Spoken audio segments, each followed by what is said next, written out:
Os países nórdicos são bem ricos, sabia? A gente costuma ouvir bastante sobre o sucesso da Noruega, mas quase não falam dos outros. A Finlândia, por exemplo, é o 16º país mais rico do mundo em PIB per capita. Olha só, durante muitos anos, foi considerada o país mais feliz do mundo. E o padrão de vida lá é nas alturas. A falta de moradia quase não existe, e o lugar é super limpo e cheio de verde. A expectativa de vida é das maiores do mundo. A capital, Helsinki, sempre aparece nos rankings das melhores cidades para se viver, desde os anos 2000. E olha que eles não têm petróleo para dar uma forcinha, igual a Noruega. Mas antes, deixa aquele like para continuar recebendo conteúdo de qualidade aqui do canal. No século XIX, a Finlândia estava numa situação difícil. Em 1866, passou por uma fome terrível porque não tinha recursos financeiros para importar comida da Europa. O governo não conseguia lidar com a situação, e por isso, cerca de 10% da população se foi em apenas 2 anos. O país era principalmente agrícola até 1939, quando teve que entrar na Segunda Guerra Mundial devido à Guerra de Inverno com a União Soviética. Tiveram que se envolver na produção para auxiliar na guerra. Foi uma época difícil, mas a Finlândia enfrentou bravamente a Batalha de 105 dias. Perderam quase 10% do território para a União Soviética e ainda tiveram que acolher mais de 400 mil refugiados. Posteriormente, juntaram-se à Segunda Guerra Mundial ao lado dos alemães, e a situação se complicou ainda mais. Para pagar aos soviéticos, precisaram desenvolver a indústria pesada e se tornaram importantes comerciantes na Europa. Por isso, ao contrário de muitos países, a Finlândia não estatizou tudo após a guerra, e a maior parte da indústria permaneceu nas mãos privadas. A indústria finlandesa se recuperou rapidamente, retornando aos níveis de produção anteriores à guerra em 1946, e continuou crescendo até os anos 50. O resto do século XX foi marcado por altos e baixos. Houve recessões, catástrofes e crises financeiras, mas a Finlândia sempre se reergueu, e hoje está melhor do que nunca. O clima na Finlândia é bastante rigoroso, e isso influenciou consideravelmente a maneira como eles organizaram a indústria após a Segunda Guerra Mundial. A demanda por energia na Finlândia está entre as maiores do mundo, devido ao frio intenso, e eles necessitam de aquecimento significativo. No entanto, eles não desejam depender de países vizinhos, como a Alemanha ou a Rússia, para importar energia. Portanto, optaram por investir em energias renováveis e, sobretudo, na energia nuclear. No ano de 2022, colocaram em operação o reator nuclear Olkiluoto 3, um reator de terceira geração com água pressurizada, o primeiro construído na Europa em mais de uma década. Adicionalmente, construíram a primeira instalação permanente de armazenamento de resíduos nucleares, enfrentando um dos maiores desafios associados à energia nuclear, o destino do combustível usado. Neste momento, mais de 1/3 da energia do país provém da energia nuclear, e estão progredindo na direção de reduzir a dependência dos combustíveis fósseis até o ano de 2030, alcançando um perfil semelhante ao da França em termos de porcentagem de energia gerada por meio da energia nuclear. Quanto ao comércio, a Finlândia está profundamente integrada na economia global. O comércio internacional representa cerca de 1/3 do produto interno bruto, PIB, do país. E eles conduzem transações comerciais com Rússia, China, Reino Unido, Estados Unidos e a União Europeia, UE, sendo a UE o parceiro comercial mais significativo. Importante destacar que as políticas comerciais da Finlândia são coordenadas pela UE. Além disso, é relevante mencionar que eles adotaram o euro como moeda, em vez de manter sua própria. Quando falamos da Finlândia, ou de qualquer outro país nórdico, é impossível não mencionar os impostos, pois eles são realmente bastante elevados. A Finlândia arrecada mais de 44% do seu produto interno bruto, PIB, em impostos. A taxa média de imposto varia entre 26% e 33%. Para aqueles com renda alta, ganhando mais de $100 mil por ano, pode-se esperar pagar entre 40% e 44%. E se você ganhar algo em torno de $1 milhão por ano, a alíquota pode atingir impressionantes 60% a 62%. Super ricos, no estilo dos super-heróis dos filmes, não existem na Finlândia.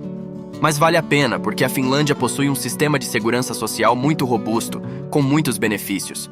Ficar em um hospital de alta qualidade por vários dias, mesmo para dar à luz, não custaria mais do que algumas centenas de euros.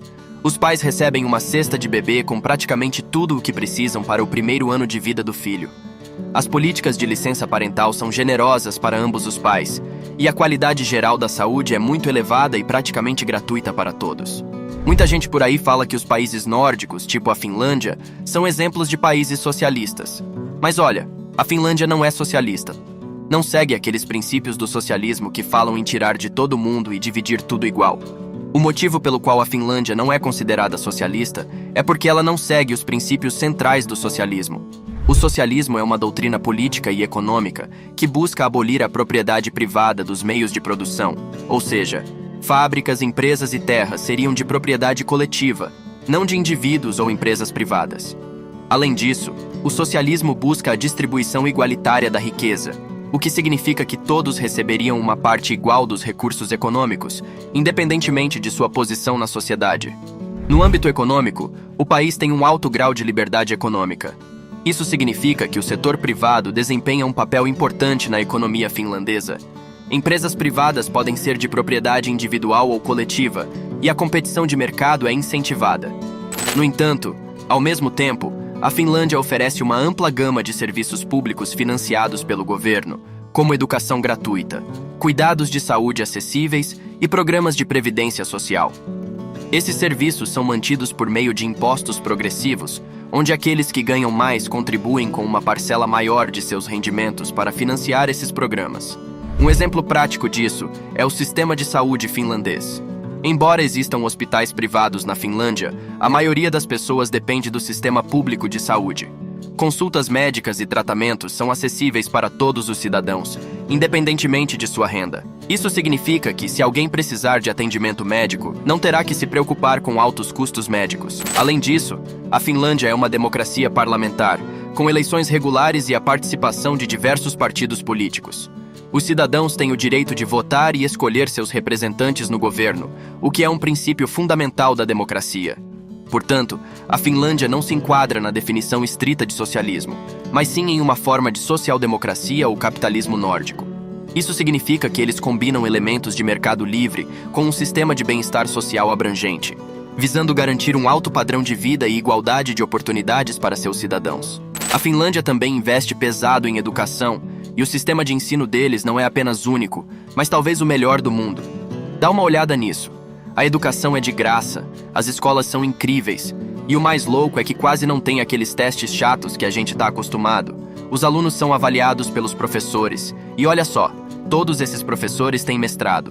É difícil pacas virar professor na Finlândia, só uns 10% dos graduados mais tops têm essa chance. Primeiro você precisa conseguir um mestrado, aí sim você tá apto para ser professor de verdade. Ser professor lá é respeitado pra caramba, tipo ser médico ou engenheiro. Nas escolas, os alunos começam a estudar várias línguas e escolhem aulas de matérias variadas, para desenvolver diferentes habilidades. Os finlandeses acham que as crianças devem curtir a infância, então a idade mínima para entrar no ensino fundamental é 7 anos. Outra coisa interessante é que os anos escolares também são quando os alunos aprendem sobre a vida profissional. E o mais legal é que eles não têm muita lição de casa, quase tudo é feito na escola, para eles poderem curtir o resto do dia como quiserem. Na Finlândia, equilibrar a vida pessoal e profissional é super importante. Trabalhar demais não é a norma, e eles tiram todas as férias merecidas. E não tem aquela pressão louca por promoção ou medo de perder o emprego. Tem uma rede de segurança social boa, então se você quiser largar o trampo por um tempo para descansar ou experimentar outras carreiras, pode fazer isso sem medo. Isso é bem diferente do resto do mundo, né? Sem dúvida, uma das coisas mais cruciais na história da Finlândia, algo que possibilitou todas as conquistas alcançadas, é a baixa corrupção. O mundo todo sofre com níveis epidêmicos de corrupção, com 76% dos europeus acreditando que ela é generalizada em seus países. A Comissão Europeia afirma que os níveis de corrupção na União Europeia são preocupantes, e o índice Transparência Internacional finalmente coloca a Finlândia entre os 5 países menos corruptos do mundo.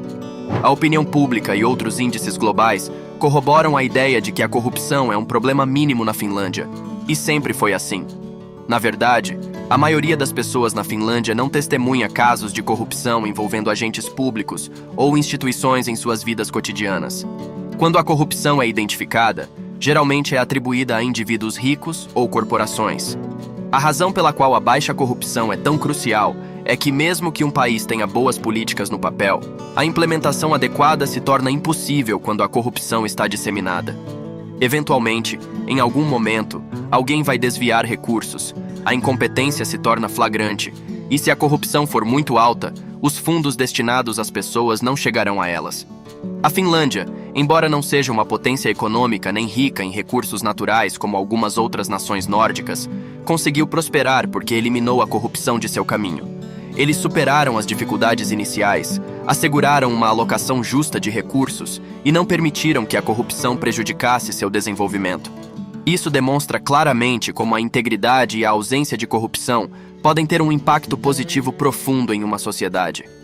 Se você é da galera que assiste o vídeo até o final, deixe um comentário com Finlândia para que eu possa conhecê-los melhor. Agradeço muito por terem chegado aqui. Não se esqueçam de compartilhar suas opiniões nos comentários e também de dar uma olhada no vídeo que está aparecendo na tela. Obrigado!